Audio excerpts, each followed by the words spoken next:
आज तक इनका नाम वसीम रिजवी था, आज के बाद इनका नाम जितेंद्र नारायण सिंह त्यागी होगा। जितेंद्र त्यागी इसलिए नहीं कि किसी विशेष बिरादरी से वसीम भाई को कोई लगाव है, अब से जितेंद्र भाई को कोई लगाव है।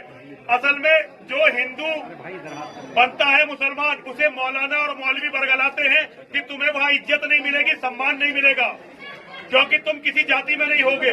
तो केवल इसीलिए मैंने त्यागी समाज के सब लोगों को यहाँ बुलाया। हमारे अध्यक्ष जी और भी सारे त्यागी समाज के लोग हैं। उन्होंने सर्वसम्मति से ये कहा कि वसीम भाई इसके बाद हमारे होंगे। हमारा समाज वसीम भाई का हमेशा स्वागत करेगा, सत्कार करेगा। मेरे पिता के दो बेटे थे, एक ने संन्यास ले लिया, केवल एक बेटा रह गया था। आज के बाद मेरे पिता के दोबारा से 2 बेटे होंगे। जितेंद्र नारायण सिंह त्यागी जी इस त्यागी समाज में मेरे पिता के बेटे के रूप में पहचाने जाएंगे। आजकल बहुत नाम लिया जा रहा है जितेंद्र नारायण त्यागी का, है नाम मत लीजिएगा उसका। पहले क्या नाम था छोड़िए, भूल जाइए। 2 कौड़ियों के लोगों के नाम नहीं लिए जाते हैं। देखिए, जब किसी के अंदर से ईमान निकलता है तो इंसान कहां से कहां पहुंच जाता है। चले थे साहब कुरान बदलने, चले थे कुरान की 26 आयतों को निकलवाने। कसम खाया था कि मैं इस कुरान को बदल के रहूंगा, इस कुरान को चेंज करके रहूंगा, इस कुरान को हटा के रहूंगा। 26 आयतें उसकी निकलवा के दम लूंगा। चला था कुरान बदलने, अल्लाह ने ऐसा बदला कि मेरी किताब को बदलने का सपना देखने वाले, देख मैंने तुझी को बदल डाला। तेरी औकात क्या है कुरान को बदलेगा? तू 26 आयतों की बात करता है। तू अगर मरने के बाद 26 मर्तबा जिंदा होकर, 26 मर्तबा भी मरकर, 26 मर्तबा भी जिंदा हो जाए और 26 मर्तबा जिंदा होने के बाद भी अगर ये चाहे कि हम 26 आयतें बदल दें, तो 26 आयतें तो बहुत दूर की बात, कुरान के 26 लफ्ज भी नहीं बदल सकता। और 26 लफ्ज तो बहुत दूर की बात, कुरान का एक नुक्ता भी इधर से उधर नहीं कर सकता।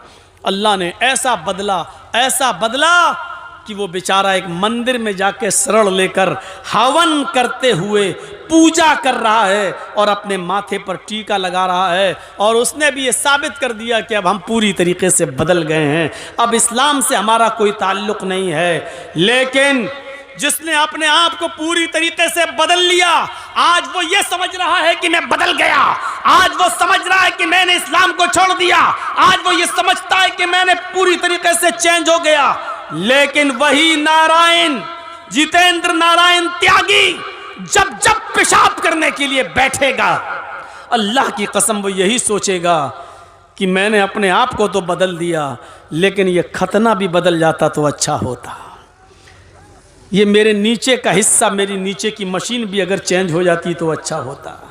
वो अपने आप को गालियां देगा कि हमने सबको बदला, अपने आप को बदल दिया, यही नहीं बदल पाया मैं। मोदी जी को फोन कर रहा होगा बार बार, दुनिया में कहीं भेज के हम ये खतना बदलवा दो, ये सही करा दो। और हुकूमत की तरफ से फोन जा रहे होंगे फ्रांस, जापान, ऑस्ट्रेलिया, लंदन, कोई ऐसी सर्जरी निकालो कि उसका खतना सही हो जाए, जैसे इंसान नॉर्मल तरीके से पैदा होता उस पे आ जाए। लेकिन दुनिया में ऐसी कोई सर्जरी ही नहीं है। शायद दूसरे मुल्कों के लोगों ने फोन पे कह दिया होगा, मोदी जी जैसा है वैसा ही रहने दो, अगर सर्जरी करवाई तो पूरी की मशीन गायब करना पड़ेगी, फिर ये बेचारा ना मर्द ही रहेगा ना औरत, बीच वाला कहीं ना बन जाए, इसलिए उसको ऐसे ही रहने दो। अब आप देख लीजिए कि उसको अल्लाह ने कहाँ पहुँचा दिया।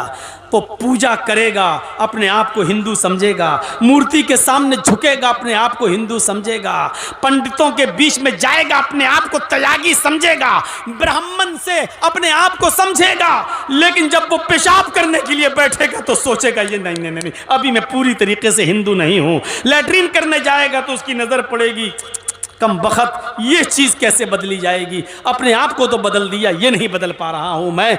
ये चीज़ उसको ज़िंदगी भर कोसती रहेगी, ये चीज़ उसको ज़िंदगी भर एहसास दिलाती रहेगी, और वो खुद सोच रहा होगा बेचारा कि ये मेरा क्या हो रहा है, ये क्या हो गया, और ज़िंदगी भर ये चीज़ उसका पीछा नहीं छोड़ेगी। इसको कहते हैं मेरे भाइयों ऊपर वाले की मार। बदलने के बावजूद भी वो ये नहीं कह सकता है कि मैं पूरी तरीके से बदल गया। पूरी तरीके से इस्लाम को छोड़ने के बावजूद वो ये नहीं कह सकता कि मैं ऊपर से नीचे तक पूरी तरीके से मैं हिंदू हूं। वो ये नहीं कह सकता है, क्योंकि हिंदू भाई हमेशा यही गाली देते हैं हमें, कटुए कटुए कटमुल्ले कटुए, हमको जिंदगी भर यही गाली देते हैं। अब वो इसको क्या कहेंगे? ब्राह्मण तो है, हिंदू तो है, लेकिन इसको हम कहेंगे कटुआ हिंदू। तसव्वुर करो कि ये चीज पंडितों को भी सोने नहीं दे रही है, ये चीज उसको हिंदू बनाने वालों को भी सोने नहीं दे रही है। और वो यही बहुत से लोगों ने कह भी दिया, हट ये हिंदू कैसे हो सकता है, इसका तो खतना हो गया है, ये खतना सही कराए तब हम इसको हिंदू। बहुत से हिंदू संगठनों ने ये कह दिया है, तंजीमों ने ये कह दिया है कि हम इसको हिंदू मानते ही नहीं है। मेरे भाइयों एक ही मंदिर के पुजारी ने न कहा है, लेकिन बहुत से लोगों ने उसको हिंदू मानने से भी इनकार कर दिया है। आने वाला वक्त देखिएगा, जो अपने बाप का ना हो, जो अपनी माँ का ना हो, वो किसी और का भी नहीं हो सकता है। आने वाला वक्त देखिएगा, जो हाल सलमान रश्दी का हुआ, जो हाल तस्लीमा नसरीन का हुआ, जो हाल तारिक फतह का हुआ, वही हाल इसका होगा। आज सलमान रश्दी को भी जब उसने कुरान के खिलाफ आवाज उठाई तो दूसरे लोगों ने उसको हाथों हाथ लिया, ईसाइयों ने हाथों हाथ लिया, अमेरिका ने हाथों हाथ लिया, लंदन वालों ने उसको हाथों हाथ लिया, लेकिन जब वो अपने मजहब का ना हुआ तो दूसरों का कैसे हो जाएगा।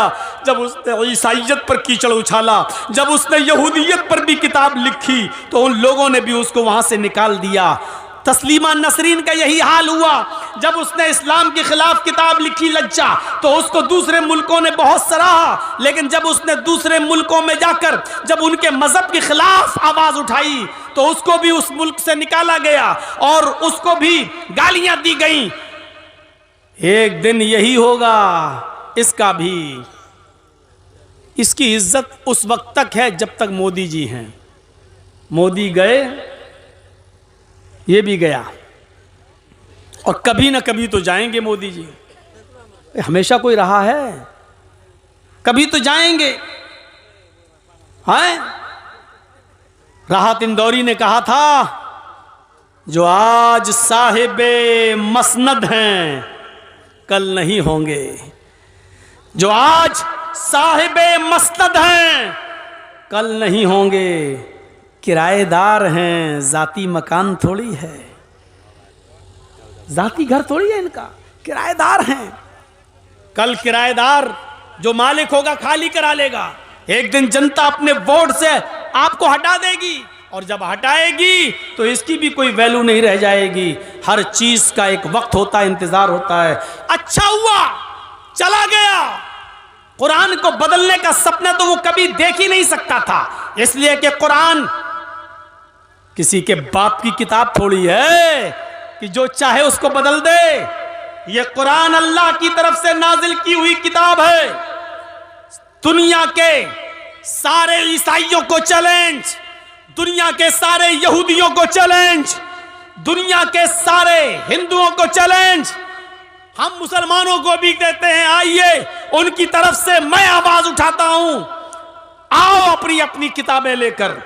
बुद्धिस्ट अपनी किताबें लाएं, सिख अपनी किताबें लाएं, क्रिश्चियन अपनी किताबें लाएं, यहूदी अपनी किताबें लाएं, हिंदू अपनी किताबें लाएं, मुसलमान अपनी किताब लाएं, और सबको लाकर एक मैदान में जमा कर दें। एक किताब भी बाकी ना छोड़ी जाए धार्मिक, और घासलेट डालकर, मिट्टी का तेल डालकर उन सारी किताबों में आग लगा दी जाए, उन सारी किताबों को जला दिया जाए, उन सारी किताबों को राख कर दिया जाए। उसके बाद कहा जाए, आए ईसाइयों आओ, लाओ अपनी इंजील जिंदा करो। अल्लाह की कसम, सारे ईसाई मिल जाएं, इंजील जिंदा नहीं कर सकते। आओ यहूदियों, आपकी अपनी किताब तौरात जिंदा करो। यहूदी मर जाएंगे, तौरात जिंदा नहीं कर सकते। आओ बुद्धिस्टों, अपना बुद्धिज्म जिंदा करो। बुद्धिस्ट लोग अपनी किताब नहीं सुना पाएंगे। आओ सिखो, तुम अपना गुरु ग्रंथ पेश करो, वो भी नहीं कर पाएंगे। सारे धार्मिक विद्वानों से कहो अपनी अपनी किताबें जिंदा करो, नहीं कर पाएंगे। मुसलमानों से कहो तुम्हारा कुरान भी तो जल गया है, तुम अपनी किताब लाओ। एक छोटा सा बच्चा 10 साल का, 11 साल का, 12 साल का मुसलमानों के सफ में खड़ा होगा, उठेगा और पढ़ेगा बिस्मिल्लाहिर्रहमानिर्रहीम अल्हम्दुलिल्लाहि रब्बिल आलमीन अर्रहमानिर्रहीम मालिकी यौमिद्दीन, यहां से शुरू करेगा और कुल औज़ु बिरब्बिन नास मलिकिन नास इलाहिन नास मिन शर्रिल वसवासिल खन्नास अल्लज़ी युवस्विसु फी सुदूरिन नास मिनल जिन्नति वन नास तक पढ़कर सुना देगा।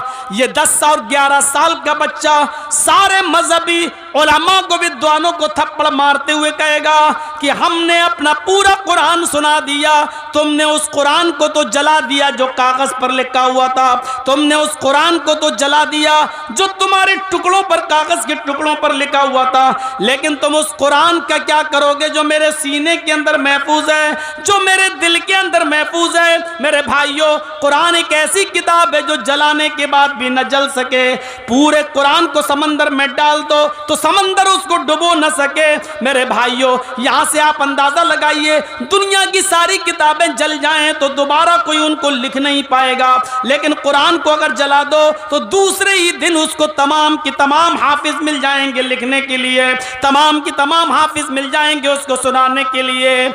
ये चले बेचारे कुरान को मिटाने, ये चले बेचारे कुरान की आयतें बदलने। अल्लाह तबारक व तआला ने सच फरमाया, इन्ना नहनु नज़्ज़लना ज़िक्रा व इन्ना लहू लहाफ़िज़ून। हम ही ने इस कुरान करीम को नाजिल किया है, हम ही ने इस कुरान करीम को उतारा है और हम ही इसकी हिफाजत फरमाएंगे, हम ही इस कुरान करीम की रक्षा करेंगे। ये कुरान न कभी मिटा है न कभी मिटेगा, और 1400 साल पहले, 1400 साल से इस कुरान को मिटाने की बड़ी कोशिशें की गई हैं। ये तयागी, ये कोई नया नहीं है, इससे पहले भी बहुत लोग उठ चुके हैं इस कुरान के खिलाफ आवाज उठाने के लिए। इस कुरान के खिलाफ जबान चलाई है उन्होंने, लेकिन सबने शिकस्त खाई है और सबको मुंह की खानी पड़ी है। तो मेरे प्यारे साथियों,